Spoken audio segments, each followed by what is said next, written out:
Hello mga ka-vlog. Pag-usapan natin ang due process. Hindi po ito due date. Narinig niyo na ba yung due process? Akala ko dati pag due process, may due date, may late fee, tapos may interest pa.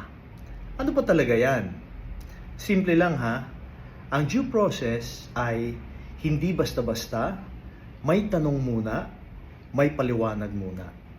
Ibig sabihin, bago ka maparusahan, pakinggan ka muna. Hindi yung surprise, may kaso ka na. Halimbawa sa bahay, anak, bakit hindi ka naghugas? Sabi ng nanay. Sabi ng anak, ma, due process po muna. Ang due process sa bahay, kailangan malaman bakit hindi ka naghugas. Ano ba ang dahilan? At saka, bago ka pagagalitan. Hindi yung diretsyo, tsinelas agad, palo agad. Ganun din sa mga trabaho, OFW.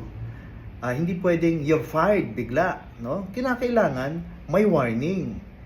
Hindi dahil bad trip lang si boss. Sa batas naman, hindi ka dapat huhulihin dahil sa chismis.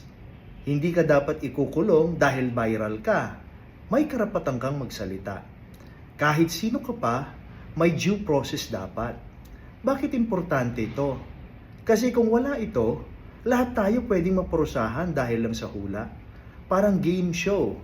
Hula mo, kaso mo. Kaya tandaan, due process ay hindi due date. Due process ay patas na proseso. Like at share nyo ha, at comment din kung gets mo na.